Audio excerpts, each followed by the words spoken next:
Olá pessoal, na aula de hoje falaremos sobre indutância mútua. Lembrando que nós já fizemos um vídeo que fala sobre a indutância ou autoindutância, também conhecido como indutância própria. Bom, lembre-se que indutor é o dispositivo elétrico passivo, já a indutância dos indutores, ela depende da geometria dos condutores, da permeabilidade magnética dos materiais do circuito. Então aqui o indutor é o que a gente trata como um objeto em si, né? O objeto físico, é o indutor, resistor, capacitor. A indutância é o valor desse componente, é o quanto que ele consegue armazenar de energia, né, em forma de campo magnético, e a gente tem uma equaçãozinha aqui que a gente já tratou na aula passada para o valor da indutância dos indutores. Percebam que aqui esses indutores, eles são circuitos que são independentes entre si. É um circuito aqui para o indutor toroidal, outro circuito aqui para o solenoide.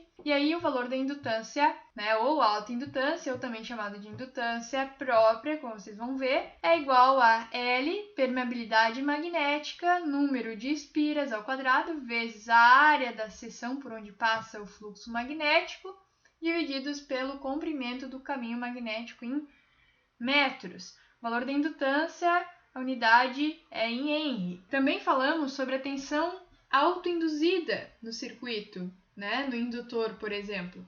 Então, a gente sabe que a indutância é uma relação da tensão induzida devido à variação da corrente.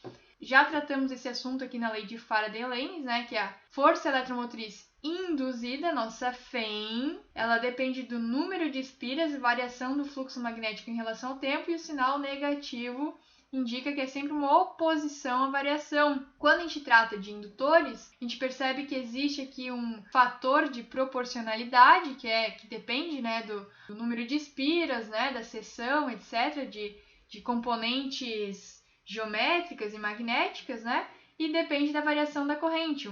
Corrente cria fluxo, então se tem variação da corrente, também tem variação de fluxo magnético. Quando a gente fala de um indutor, é um circuito único, né? Então, quando a gente tem uma corrente circulando no indutor, ou seja, uma corrente indutora, né? A gente vai ter uma corrente induzida e a nossa FEM vem no sentido de se opor à variação da corrente indutora. Então, por exemplo, se eu tenho uma corrente que aumenta, a minha força eletromotriz induzida criada, ela quer se opor a essa variação, ou seja, a polaridade vai ser aqui de oposição, de tal forma que sai uma corrente induzida no sentido oposto à corrente indutora. Se a minha corrente I diminui, ela está no sentido da esquerda para a direita. Eu quero que essa corrente aumente, então eu vou criar uma corrente induzida da esquerda para a direita. Por isso, minha força eletromotriz induzida tem essa outra polaridade. Lembre-se também que a gente falou que força eletromotriz induzida, a gente consegue medir a tensão. Em circuitos elétricos, a tensão sobre o indutor sempre é essa equação, porque a gente adequa o sentido da corrente entrando, a corrente indutora entrando, a gente sempre trata com a mesma polaridade. Entrou no componente, entrou na polaridade positiva. Só que se a minha corrente aumenta, o VL vai ser positivo. Se a minha corrente indutora diminui, o meu VL vai ser negativo. Apesar da numa equação não ter o sinal e na outra ter, né? A gente sempre tem que se lembrar aqui que um está num conceito mais eletromagnético, enquanto que o outro é mais um conceito de circuitos elétricos. O que muda quando a gente coloca a indutância mútua, né? Antes de mais nada, é necessário mais de um circuito. Então, quando a gente fala de indutor, indutância própria, autoindutância, a gente está falando de um único circuito. A partir do momento que a gente coloca uma segunda espira, um segundo solenoide, a gente tem a possibilidade de mais interações entre os fluxos magnéticos criados. Então, por exemplo, imagine aqui que eu tenho uma corrente I1 circulando, né, nesse circuito aqui que tem N1 espiras. A gente sabe, pela regra da mão direita, que se a corrente está nesse sentido, a gente vai criar um fluxo magnético, um campo magnético da esquerda para a direita. Acontece que esse campo magnético criado pelo circuito 1 também passa no circuito 2. Nem todas as linhas de campo magnéticos criadas pelo circuito 1 tá passando aqui na seção do circuito 2. Então, significa que tem linhas de campo que não passam, mas algumas delas passam. Esse circuito 2 ele tem N2 espiras. Se a corrente do circuito 1, ou seja, a corrente na bobina 1 é constante, tem variação de fluxo? Não tem variação de fluxo, porque o campo aqui criado é constante e produz um fluxo constante, tanto na bobina 1 quanto na bobina 2. Acontece que nós estamos falando agora de força eletromotriz induzida. Força contra-eletromotriz é aquela induzida no próprio circuito. Força induzida é induzida no circuito ao lado. Vai existir FEM? Não vai existir FEM, porque não existe variação de fluxo uma vez que a corrente é constante no circuito 1. A partir do momento que a corrente do circuito 1 varia, aí sim vai existir um fluxo variável no circuito 2. E se existir um fluxo variável no circuito 2, vai haver a indução de tensão, vai existir FEM, força eletromotriz induzida. Como que a gente calcula essa FEM? Bom, a gente sabe que, de acordo com a lei de Faraday-Lenz, a FEM é igual a menos N vezes variação de fluxo em relação ao tempo. Acontece que qual N? É o N do segundo circuito que a gente está analisando agora. Então, é N2. O valor da FEM, ela também é proporcional ao L, que é a nossa indutância, em relação à variação da corrente. Só que a variação da corrente é a variação da corrente do circuito 1 e a gente está analisando a FEM induzida no circuito 2. Quando isso acontece, a gente chama essa constante de proporcionalidade, agora continua sendo uma indutância, só que a gente diferencia ela como sendo uma indutância mútua. Por que mútua? Porque é uma indutância que existe no circuito 2, mas ela é causada pela variação da corrente do circuito 1. Então, existe uma relação chamada indutância mútua, né? E a gente coloca aqui o símbolo 2,1, porque a indutância do circuito 2 causada pela corrente que varia no circuito 1. Se a gente analisar aqui a equação anterior, percebam que se a minha corrente 1 causa o fluxo 2, né? E é verdade, ela causa. Então, essa variação aqui ela é proporcional. Então, eu posso dizer que a minha indutância mútua é proporcional ao número de espiras do circuito 2 ao fluxo do circuito 2 divididos pela corrente do circuito 1. Lembrem-se que eu falei que nem todas as linhas de campo criadas pelo circuito 1 passam pelo circuito 2. Significa que existe um fator de acoplamento. O que é esse fator de acoplamento? K. Também ele é conhecido como coeficiente de acoplamento. É uma constante de proporcionalidade que varia de 0 a 1. Quando eu digo que o meu circuito está fracamente acoplado, é quando o meu K é menor que 0,5. Se a minha bobina é fortemente acoplada, eu digo que ela tem um K maior do que 0,5. Isso aqui é uma constante de proporcionalidade. Por exemplo, imagina que nenhuma linha de campo criada no circuito 1 passe aqui no circuito 2. Significa que ela está fracamente acoplada. Se nenhuma linha passa, K vale 0. Se todas as linhas criadas passassem pelo circuito 2, aí eu teria uma constante K de valeria 1, por exemplo, 100%. Então, a gente consegue melhorar o circuito magnético a partir do momento em que eu utilize materiais ferromagnéticos. Ou quando eu aumento a proximidade dos dois enrolamentos. Então, se eu aumentasse aqui a proximidade, eu aumentaria o K, tá? Fazendo o próximo a 1.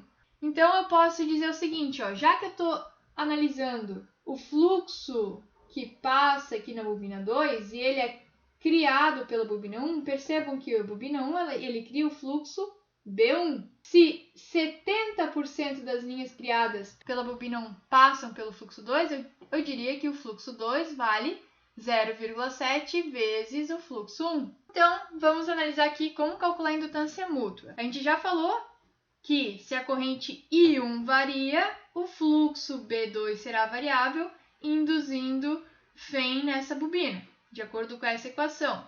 A gente também já analisou aqui a questão da proporcionalidade, né, da indutância mútua. Lembrem-se que a gente falou da indutância própria, é a indutância da própria bobina causada pela corrente que circula nela. Então, essa equaçãozinha aqui a gente já trabalhou ela na aula passada. L1 igual a μ vezes N1 ao quadrado vezes S1 divididos por L1. Então, a gente tem todos os dados do circuito 1, a gente consegue calcular a indutância própria dela. Imagine agora que eu quero calcular a indutância própria da segunda bobina. Bom, eu só preciso saber o número de espiras da segunda bobina, a área da segunda bobina e o caminho magnético. Beleza, agora como que eu calculo a indutância mútua? A indutância mútua será calculada, então, sabendo dessa questão da proporcionalidade.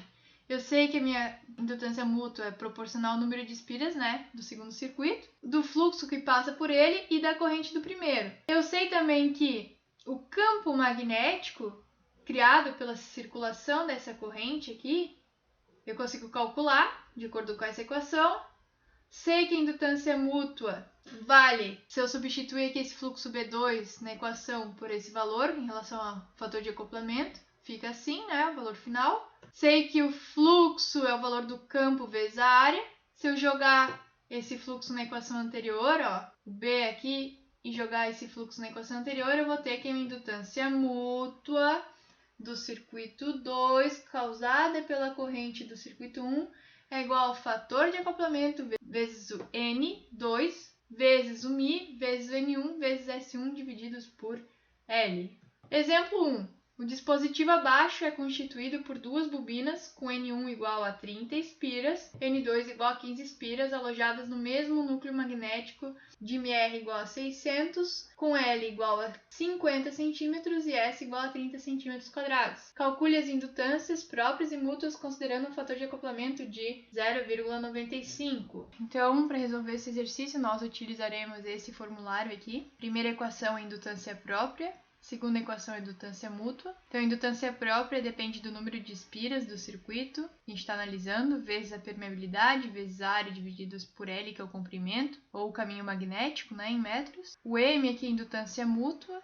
Então, a indutância mútua do circuito Y causada pela corrente que passa no circuito X, que é igual ao número de espiras do circuito Y vezes K, que é o coeficiente de acoplamento, vezes NX, que é o número de espiras do circuito X, vezes a permeabilidade, vezes a área divididos pelo comprimento ou caminho magnético. No caso ao lado, o comprimento e o caminho magnético é comum para os dois solenoides, tá? Porque eu tenho aqui um material ferromagnético de permeabilidade μr, que está aqui é comum aos dois. A área é igual a 30 cm², ou 30 vezes 10 na menos 4 vezes metro quadrado. O comprimento L aqui do caminho magnético é L igual a 50 centímetros, ou 50 vezes 10 na menos 2 metros. Coeficiente de acoplamento, ou também fator de acoplamento, é igual a 0,95, ou seja, ele é altamente acoplado, uma bobina altamente acoplada uma com a outra. O número de espiras aqui do solenoide 1 é 30 e o número de espiras do solenoide é 15, ou seja, o segundo solenoide tem a metade do número de espiras. A ideia é calcular a indutância própria e mútua para cada uma das bobinas. Como a gente tem mais de um circuito,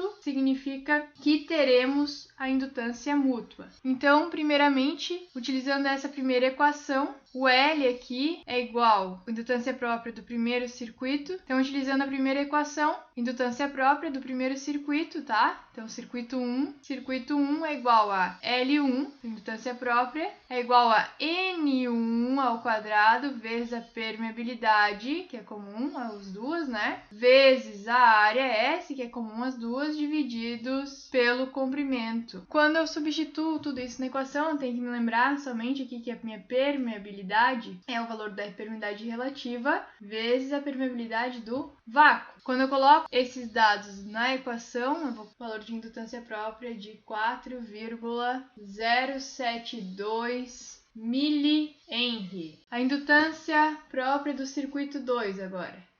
Então, circuito 2 eu vou colocar aqui ao lado.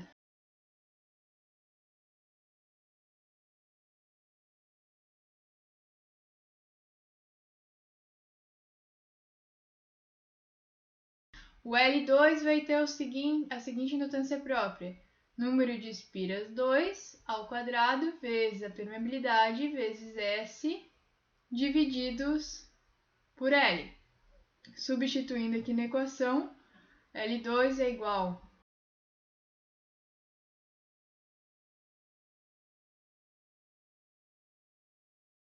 a 1,018 mH.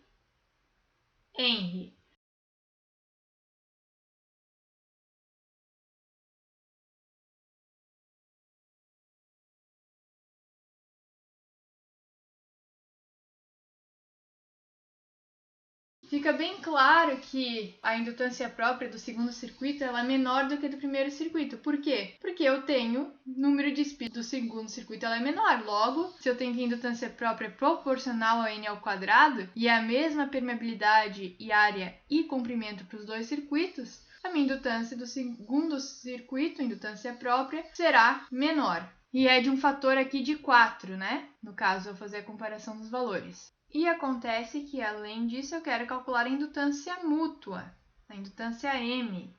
A indutância mútua do circuito 1 causada pela corrente do circuito 2 é igual ao número de espiras do circuito 1 vezes K, que é o coeficiente de acoplamento, vezes o número de espiras do circuito 2, vezes a permeabilidade e divididos por L.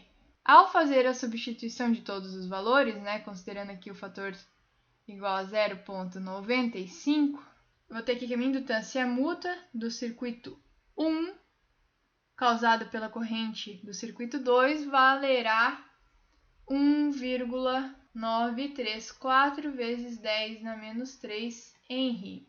Esse aqui é o nosso mili-Henry. Quando eu calculo a indutância mútua do circuito 2, causada pela corrente do circuito 1, eu vou colocar aqui que é o número de espiras do circuito 2, vezes o coeficiente de acoplamento, vezes o número de espiras do circuito 1, vezes a permeabilidade S, divididos por L. O valor de M21 será igual a 1,934 vezes 10 na menos 3 Henry, ou seja, mili-Henry. Percebam que esses dois valores são iguais. E serão sempre iguais, gente, porque não importa a ordem aqui da multiplicação, n vezes n2 é a mesma coisa que n2 vezes n1, né? Então, normalmente, a gente chama aqui a indutância mútua de M simplesmente, não faz essa diferenciação dos dois, tá certo? Tensão induzida. Agora, imaginem que eu vou trabalhar com tensão induzida e aqui eu tenho um caso onde eu tenho uma bobina no mesmo núcleo, né? Tem uma segunda bobina. Estou colocando tensão aqui na primeira, tensão contínua, né? Tem uma resistência limitando a corrente. E aqui eu vou colocar um voltímetro, ok? Se esse interruptor está fechado há muito tempo, eu já estou aqui em regime permanente. Eu vou ter uma corrente constante no circuito 1. Se eu tenho uma corrente constante no circuito 1, não vai existir variação de fluxo. Logo, não vai haver tensão induzida no circuito 2. E aqui meu voltímetro está indicando isso, colocando aqui esse zero. Caso 2. Imagine agora que minha corrente era constante e aí eu abro essa chavezinha. A partir do momento que essa chave se abre, essa corrente 1 vai diminuir. Ou seja, se essa corrente diminui, ela está variando no circuito 1. Acontece que esse circuito 1 está causando um fluxo magnético, né, aqui no centro, nesse ferrite, e essa variação de fluxo vai modificar o circuito 2, vai induzir tensão aqui nos terminais. Por quê? Porque agora eu quero criar uma corrente no circuito 2 de tal forma que essa corrente se opõe à variação desse fluxo. Se o meu fluxo diminui, eu quero que ele aumente. Então, eu vou criar uma corrente 2 de tal forma que aumente o fluxo aqui da esquerda para a direita. E se isso acontece, se eu quero que aumente a corrente que estava diminuindo, né? Então, eu vou criar uma FEM positiva. E o valor dessa FEM vai depender do valor da indutância mútua. Então, olha aqui, a tensão induzida no circuito 2 depende da indutância mútua, variação da corrente do circuito 1 em relação ao tempo. Caso 3, imagine agora que meu circuito estava aberto e ele se fecha. A partir do momento que ele se fecha, vai aumentar a corrente 1. Essa corrente 1 que está aumentando vai causar uma variação de fluxo no circuito 2. O fluxo aqui vai aumentar, o fluxo indutor. Acontece que eu quero me opor a essa variação e agora a minha corrente 2 vai circular no sentido oposto e ela só circula neste sentido porque eu tenho aqui a minha equação, lei de Faraday-Lenz, né? Minha FEM será negativa, ou seja, no sentido de diminuir a corrente que estava aumentando no primeiro circuito. E aqui o meu voltímetro indicando aqui a polaridade oposta.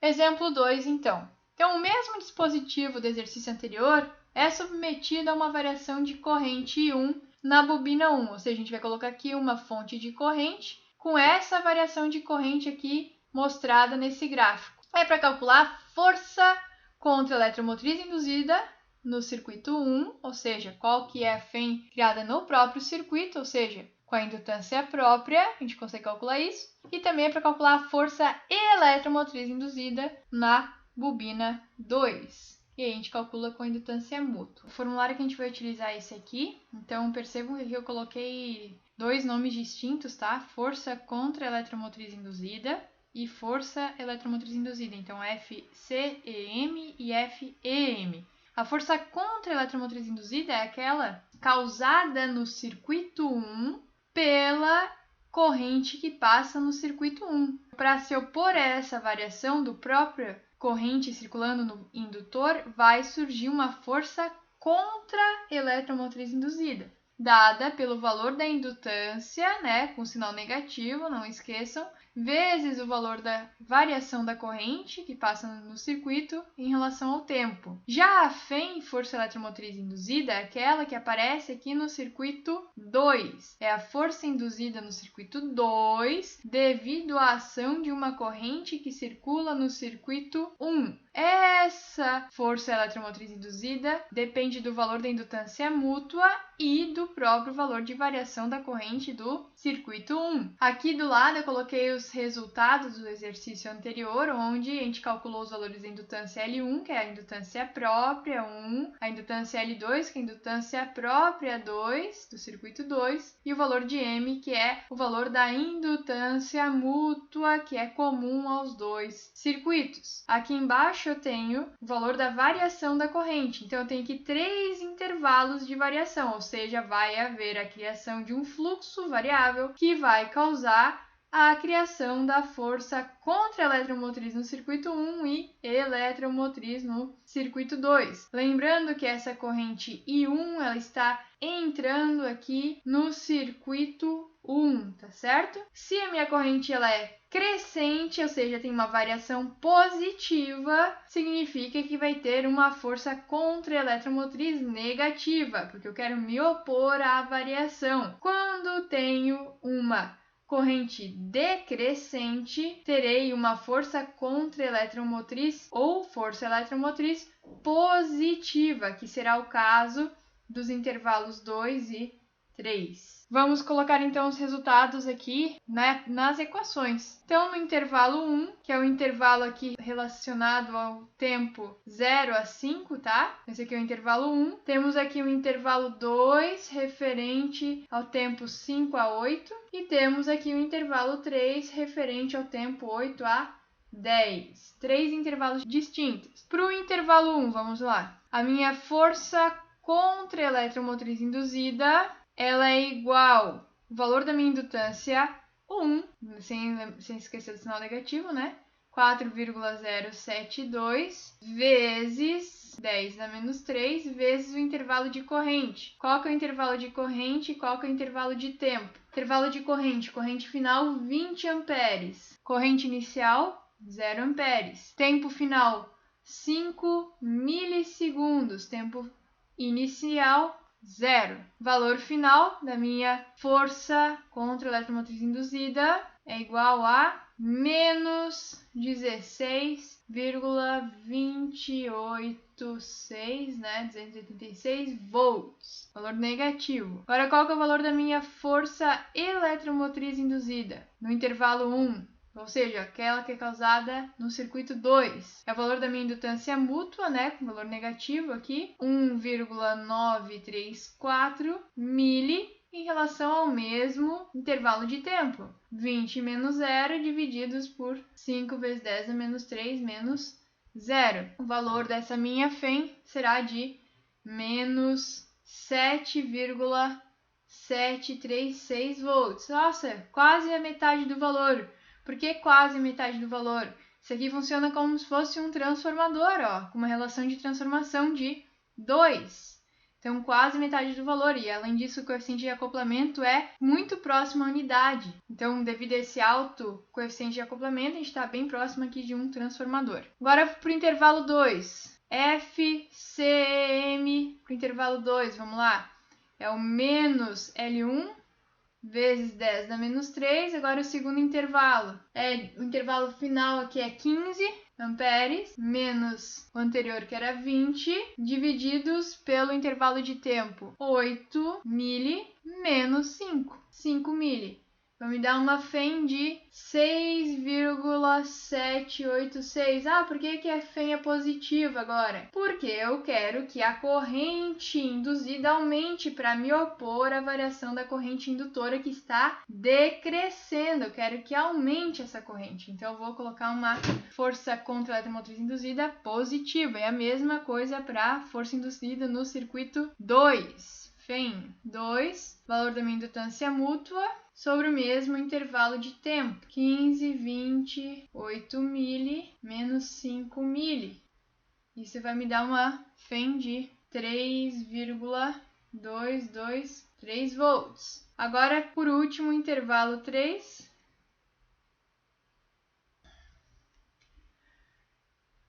Valor da indutância própria é o mesmo, 4,072 mili. Para intervalo 3, a variação é de 5 a menos 15, ou seja, a variação negativa, mais uma vez, 10 mili menos 8 mili. Eu vou ter aqui 20,358 volts. E no intervalo 3, agora a força eletromotriz no segundo circuito, né? Então, a indutância mútua